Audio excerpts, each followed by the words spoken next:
I am fond of the uniqueness of any human life, and personally believe that to resist any outside influence of oneself, no matter the intent, is a better path for one to follow closest to. To not deceive, I must have it stated that regarding this proposition a context of sorts is in need of placement, or through said resistance, characteristically you will find, always, more than one action to have it achieved, of which lies a tendency to have all labeled as either more good or more evil. This lends us shape much of our existence in itself as neither, for the identified self prevails in any complex and or unique wisdom.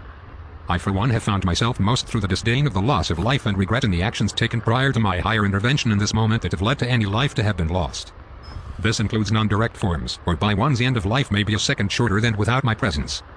This is then to state that by any intervention of myself with another form of life may indeed result in the end and otherwise shorter version of that life, but from which are inherently uncontrollable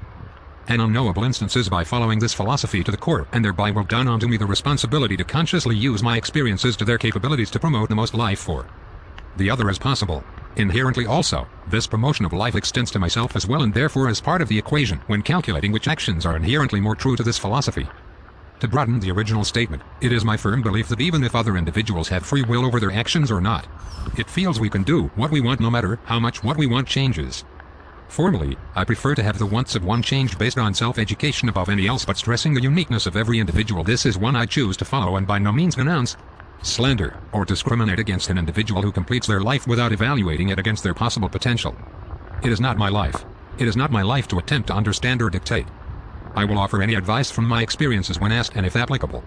Similarly, an objective philosophy is maybe to predetermine a philosophy is better than none while also predetermining what better is and means, along with philosophy itself,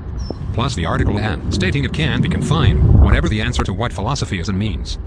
Furthermore, and maybe most importantly is to say an objective philosophy is possible, which fundamentally to say it is to disprove that it may because there is no lens in which to interpret anything outside of the lens of